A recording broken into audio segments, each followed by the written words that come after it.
Ako po si Vivian Talatad from Rojas City, Capiz, working for 7 years being OFW. Inaanyayahan ko po kayong manood ng aking kwento sa Empowering OFW.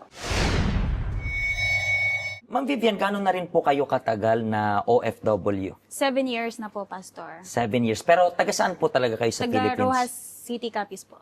So within these 7 years po na nagwo-work kayo dito sa Hong Kong lang po ba yan or iba't ibang Yes po, bansa? dito lang po sa Hong Kong, Pastor.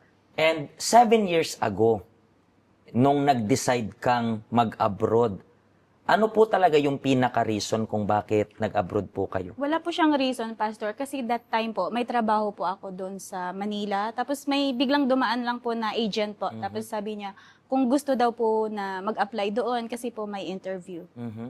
Then, umattend po ako. Tapos, Hong Kong talaga agad Yes yun. po. Bound to Hong Kong Yes talaga po, yun. Hong Kong po talaga. And pagdating mo dito sa Hong Kong, ano naman yung parang, kasi kailangan natin mag-adjust, ibang Yes bansa, ibang kultura, even food. Ano po yung parang naging culture shock mo? Parang medyo nahirapan kang i-adjust nung nandito ka? Nung sa unang amo ko po, tumagal po kasi ako doon ng 9 months. Pero, ano po kasi sa pagkain po, Pastor, at saka sa pahinga din po. When we talk about pagkain, what do you mean yung parang na-shock ka about pagkain? Kasi very late po talaga, Pastor, lalo na stay in po yung amo ko. When you say very late, late yung kain nila o late yung kain mo? Late po lahat po. So, usually, can you give us an example kung anong ibig sabihin ng late, mga anong oras yun? Kasi po, Pastor, late na rin sila nagigising. Tapos late din silang kakain. Eh ako po, mas nauuna po kasi akong nagigising, Pastor. Parang nakikisabay lang din ako sa kanila kumain. So, like for example, kung late sila nagigising, parang wala nang breakfast, lunch na lang, parang ganun? Or Parang ganun po. ganun na lang? Yes. So, mga anong oras yun? 2:00 po. 2:00? Usually ba sabay kang kumain sa kanila or Hindi po. so after pa, so you have to wait pa, Yes. tapos doon ka lang kain. So how about dinner? Dinner po, nasa tamang oras naman Pero po. yung lunchtime lang, kasi imagine mo, iintayin mo yun. Yes. Syempre, talagang gutom. And then, sa pahinga naman, ano yung naging shock mo about sa pahinga? Late din po. Kasi yung mga bata, busy po sa kakagawa ng homework. So, apektado din po ako, lalo na wala din po akong sariling room po. Tinatanong ko to sa'yo, kasi, as you know, marami tayong kababayan na gustong mag-work abroad, di ba? And minsan hindi nila naiintindihan yung tinatawag na culture shock na parang wait lang, hindi ako sanay ng ganito. Like for example sa kain sa Pinas, anong oras ba yung tanghalian natin, 'di ba? Mga 11, mga 12 maximum, yun yung tanghalian natin. And then dito, you have to adjust na minsan pakainin. May mga amo dito na sabay kayong kumain. Pero ang rare mahanap ng ganun Yes kasi po.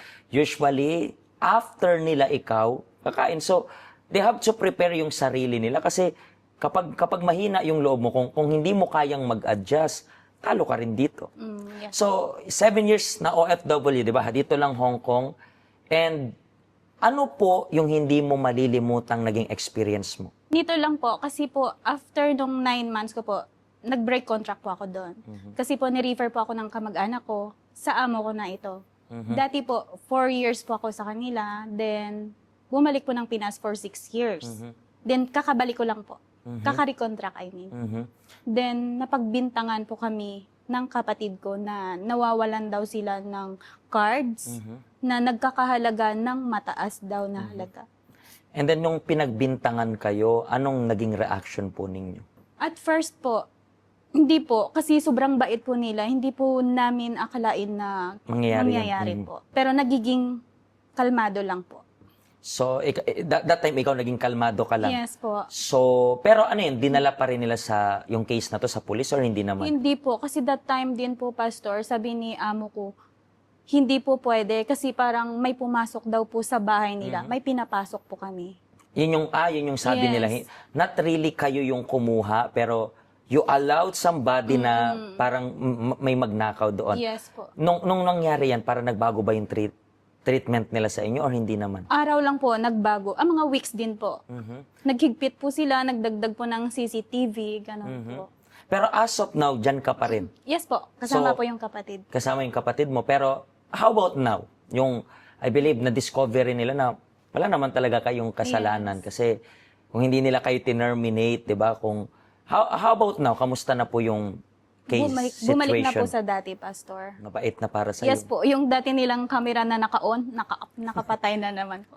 Pero ikaw po, bilang isang OFW na 7 years na dito sa Hong Kong, what do you think or ano po kaya yung mapapayo ninyo para sa kanila when it comes about sa buhay nila? Like for example, paano kapag nakaranas sila ng ganitong case na parang, alam mo yun, napagbintangan, siguro may nanonood sa atin right now na napagbintangan rin. Ano kayo mapapayo mo sa kanila when it comes about reacting into that situation? Magiging kalmado lang po, Pastor. Kasi hindi po talaga natin hawak po yung kaisipan din ng mga amo natin. So remain calm lang Yes. and then, yun lang. Yes po, at saka panatilihin po na magiging okay pa rin po yung relasyon.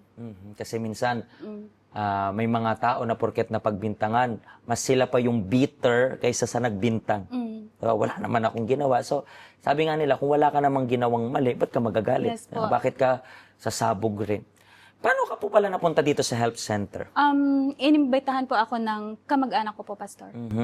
And gano'n ka na po katagal dito sa health center? Mahigit 2 taon na po. Within these 2 years na to, ano yung lesson na talagang pinanghawakan mo na natutunan mo dito sa health center? Magiging matatag po talaga, Pastor. Kasi bilang OFW po, mahirap po kasi maraming pagsubok. Lalo na po yung isang LDR po na tinatawag. When you said LDR, yung relationship sa family, di ba? Kailangan na mas maging matatag kasi Yes nga po. di kayo nagkikita. Di ba? So, yes po. yun rin po yung reason kaya nandito kami para sabihin sa inyong mga kababayan naming OFW na kung kailangan nyo po ng tibay, kailangan nyo ng masasandalan, siguro po aligaga kayo, siguro nasa isip nyo, paano magiging kalmado sa ganong sitwasyon? Actually, nandito siya sa health center. Ang day off mo palagi is Sunday talaga, Yes di ba? po. So, pwede mo siyang hanapin dito sa health center namin. And then, malalaman mo kung ano yung naging secret niya, kung paano siya naging kalmado. At meron siyang isang sasabihin para sa inyo dahil sa espiritu ng Panginoon. Bakit? Kasi yun lang yung magbibigay sa atin ng peace, self-control sa mga ganitong klase ng sitwasyon. Kung nahihirapan kang magkaroon nitong peace of mind, maging kalmado, hindi mo po yan makukuha sa kung ano-anong binabasa mo dyan, makukuha mo yan sa tulong ng Panginoon.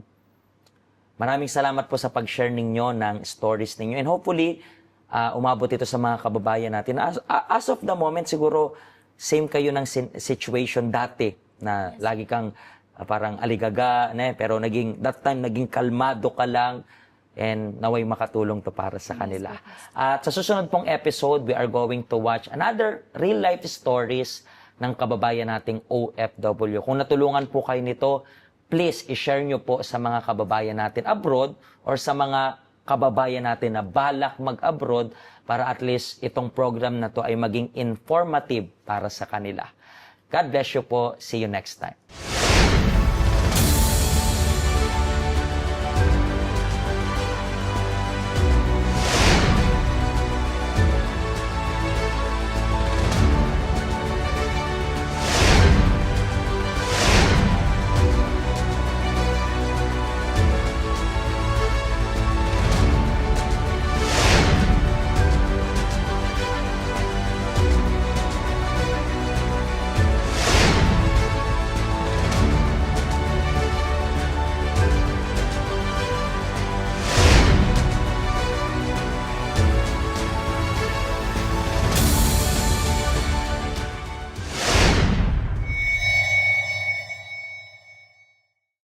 Hello, ako po si Pastor Joshua dito po sa UCKJ Health Center dito po sa Hong Kong. At yung mga napanood nyo pong testimony ay mga testimony ng mga OFW dito sa Hong Kong. Pero I believe makaka-relate rin naman kahit nasaan po kayong bansa. Basta OFW.